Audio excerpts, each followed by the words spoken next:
ನಮಃ ಶಿವಾಯ. ವೀಕ್ಷಕರೇ, ಇವತ್ತಿನ ವಿಷಯ ಪುಬ್ಬಾ ನಕ್ಷತ್ರ. ಪೂರ್ವ ಪಾಲ್ಗುಣಿ ನಕ್ಷತ್ರ ಅಂತ ಕರಿತೇವೆ, ಪುಬ್ಬಾ ನಕ್ಷತ್ರ ಅಂತ ಕೂಡ ಕರೀತಾರೆ. ಇದರಲ್ಲಿ ಹುಟ್ಟಿದವರು ಏನು ಕರ್ಮವನ್ನು ಹೊತ್ತು ತಂದಿರುತ್ತಾರೆ ಮತ್ತು ಇದರ ವಿಶೇಷತೆ ಏನು ನೋಡಿ. ಪೂರ್ವ ಪಾಲ್ಗುಣಿ ನಕ್ಷತ್ರ ಸಿಂಹರಾಶಿಯಲ್ಲಿ ಬರ್ತದೆ. ಮನುಷ್ಯ ಗಣದ ನಕ್ಷತ್ರ. ವಿಶೇಷವಾಗಿ ಎಲ್ಲರಿಗೂ ಹೊಂದಿಕೊಳ್ಳುತ್ತಾರೆ, ಆ ಗುಣ ಇವರಿಗಿರುತ್ತೆ. ಈಗ ಒಂದು ಮನೆಯಲ್ಲಿ ಏನಾದ್ರೂ ಸಮಾರಂಭ ನಡೀತಾ ಇದ್ರೆ, ಏನಾದ್ರೂ ಕೆಲಸ ಕಾರ್ಯಗಳಿದ್ರೆ, ಇವರು ಕೆಲಸಗಳನ್ನು ಮಾಡ್ಲಿಕ್ಕೆ ಹಿಂಜರಿಯಲ್ಲ. ಎಲ್ಲದರಲ್ಲೂ ಮುಂದಾಳತ್ವ ತಗೊಂಡು ಮಾಡ್ತಾ ಇರ್ತಾರೆ. ಎಲ್ಲರ ಮಾತು ಕೇಳ್ತಾ ಇರ್ತಾರೆ. ಯಾವಾಗಲೂ ನಕ್ಕಂತ ಇರ್ತಾರೆ. ಸಾಮಾನ್ಯ 90% ಜನ ಪಾಲ್ಗುಣಿ ನಕ್ಷತ್ರದಲ್ಲಿ ಹುಟ್ಟಿದವರು ನಕ್ಕಂತ ಇರ್ತಾರೆ. ಯಾಕಂದ್ರೆ ಶುಕ್ರನ ನಕ್ಷತ್ರ ಅದು. ಶುಕ್ರ ಗ್ರಹದ ಅಧಿಪತ್ಯ ಇರುತ್ತೆ ಆ ನಕ್ಷತ್ರಕ್ಕೆ.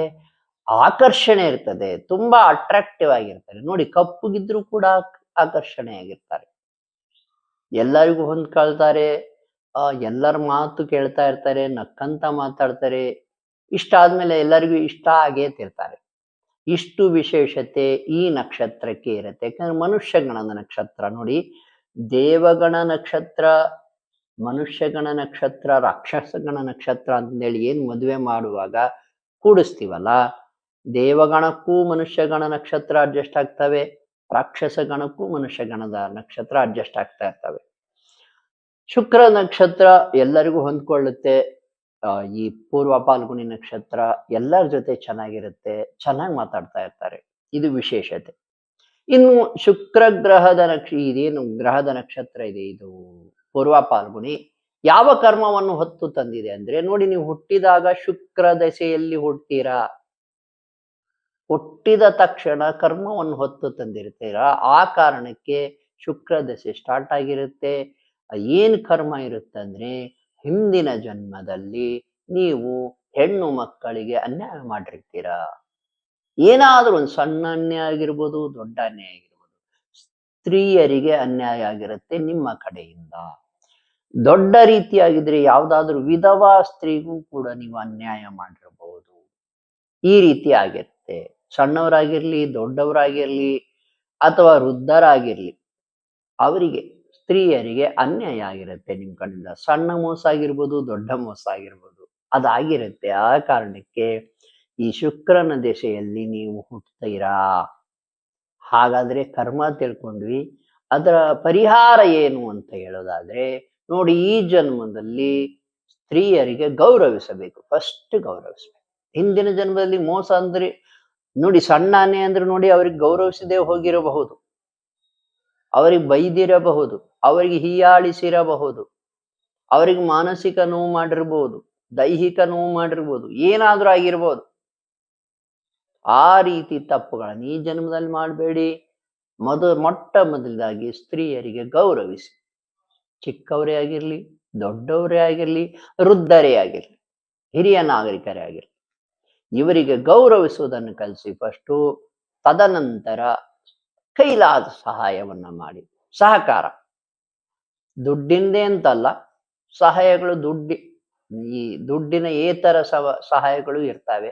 ಆ ದುಡ್ಡಿನ ವಿಷಯ ಬಿಟ್ಟು ಸಹಾಯ ಮಾಡಿ, ಗೌರವಿಸಿ, ಚೆನ್ನಾಗಿ ಮಾತಾಡಿಸಿ. ಬೈಯೋಕ್ ಹೋಗ್ಬೇಡಿ, ಹೀಯಾಳ್ಸೋಕ್ ಹೋಗ್ಬೇಡಿ, ಇನ್ನು ಅವಮಾನ ಮಾಡ್ಲಿಕ್ಕೆ ಹೋಗ್ಬೇಡಿ. ನೋಡಿ, ಸಾಮಾನ್ಯವಾಗಿ ಸ್ತ್ರೀಯರನ್ನು ಬೈದ್ ಬಿಡ್ತಾರೆ ಕೆಲವರು. ಬೈಯೋದ್ ಬೇಡ, ಅವಮಾನ ಮಾಡೋದ್ ಬೇಡ, ಹೊಡೆಯೋದಂತೂ ಮೊದಲೇ ಬೇಡ, ಯಾವುದೇ ಕಾರಣಕ್ಕೂ ಬೇಡ. ಯಾವುದೇ ರೀತಿ ಮಾನಸಿಕ ಹಿಂಸೆ ಕೊಡ್ಲಿಕ್ಕೆ ಹೋಗ್ಬೇಡಿ. ಅವ್ರನ್ನೆಲ್ಲರನ್ನು ಗೌರವಿಸಿ, ಚೆನ್ನಾಗಿ ಮಾತಾಡಿಸಿ, ಆದಷ್ಟು ಸಹಾಯ ಮಾಡಿ.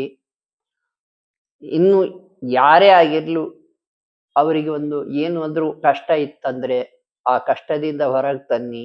ಆವಾಗ ಹಿಂದಿನ ಜನ್ಮದ ಕರ್ಮ ಪರಿಹಾರ ಆಗ್ತದೆ. ನೋಡಿ, ಇದು ಒಂದು ಸಣ್ಣ ವಿಷಯ ಇರ್ಬೋದು, ಆದ್ರೆ ಈ ಸಣ್ಣ ವಿಷಯವನ್ನು ಸರಿಪಡಿಸ್ಕೊಂಡ್ರೆ ಮುಂದೆ ನಿಮಗೆ ತುಂಬಾ ಒಳ್ಳೇದಾಗ್ತಾ ಇರ್ತದೆ.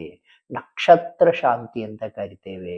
ಯಾವಾಗ ಹೋಮ ಹವನ ಮಾಡಿಸ್ತಾ ಇರ್ತೇವೆ, ನವಗ್ರಹ ಶಾಂತಿಗಳನ್ನು ಮಾಡಿಸ್ತಾ ಇರ್ತೇವೆ, ಅವಾಗ ನಕ್ಷತ್ರ ಶಾಂತಿಯನ್ನು ಮಾಡಿಸ್ತಾ ಇರ್ತೇವೆ. ಅದು ಆಚರಣೆ ಮೂಲಕ ನಕ್ಷತ್ರ ಶಾಂತಿಯನ್ನು ಹೇಗೆ ಮಾಡ್ಬೋದಪ್ಪ ಅಂದ್ರೆ, ಪುಬ್ಬ ನಕ್ಷತ್ರದವರು ಸ್ತ್ರೀಯರಿಗೆ ಗೌರವಿಸಿ ಸಹಾಯ ಮಾಡಿ, ಇದರಿಂದ ನಿಮ್ಮ ನಕ್ಷತ್ರ ನಿಮಗೆ ಒಳ್ಳೇದ್ ಮಾಡ್ಲಿಕ್ಕೆ ಸ್ಟಾರ್ಟ್ ಮಾಡ್ತದೆ. ಗ್ರಹಗಳ ಬಗ್ಗೆಯೂ ತಿಳಿಸಿದ್ದೇವೆ, ನಕ್ಷತ್ರಗಳ ಬಗ್ಗೆ ತಿಳಿಸ್ತಾ ಇದ್ದೇವೆ. ಯಾರ್ಯಾರು ನಿಮ್ಮ ಫ್ರೆಂಡ್ಸು, ನಿಮ್ಮ ಸಂಬಂಧಿಕರು ಪೂರ್ವ ಪಾಲ್ಗುಣಿ ನಕ್ಷತ್ರದಲ್ಲಿ ಹುಟ್ಟಿದ್ದಾರೆ, ಅವರೆಲ್ಲರಿಗೂ ಇದನ್ನು ಶೇರ್ ಮಾಡಿ ಅವರಿಗೆಲ್ಲರಿಗೂ ಈ ವಿಡಿಯೋ ನೋಡಕ್ ಅನುಕೂಲ ಮಾಡಿಕೊಡಿ. ಅವರಿಗೆಲ್ಲರಿಗೂ ಒಳ್ಳೇದಾಗ್ಲಿ. ವೀಕ್ಷಕರೇ, ನಿಮ್ಮಲ್ಲಿ ಯಾರಿಗಾದ್ರೂ ಜಾತಕ ರೀತ್ಯ ಏನಾದ್ರೂ ಸಮಸ್ಯೆ ಇದ್ರೆ, ಅಥವಾ ಸಂತಾನದಲ್ಲಿ ಸಮಸ್ಯೆ ಇದ್ರೆ, ಆ ಮಕ್ಕಳು ಮಾತು ಕೇಳಲ್ಲ ಅಂದ್ರೆ, ಅಥವಾ ನಿಮ್ಮ ಏನು ಲೈಫ್ ಪಾರ್ಟ್ನರ್ ಹಠ ಮಾಡ್ತಾ ಇದ್ದಾರೆ, ಮಾತು ಕೇಳಲ್ಲ, ತೊಂದರೆ ಕೊಡ್ತಾ ಇದ್ದಾರೆ, ಕಿರಿಕಿರಿ ಕೊಡ್ತಾ ಇದ್ದಾರೆ ಅಂದ್ರೆ, ಅಥವಾ ವಿಶೇಷವಾಗಿ ವಾಮಾಚಾರ ಭಾನಾಮತಿ ದೋಷಗಳಾಗಿದ್ರೆ, ಆತ್ಮಗಳ ಪ್ರಯೋಗ ಆಗಿದ್ರೆ, ಅದಕ್ಕೆ ಪರಿಹಾರಕ್ಕೆ ನೀವು ನಮಗೆ ಕರೆ ಮಾಡಬಹುದು. ಶುಭವಾಗಲಿ.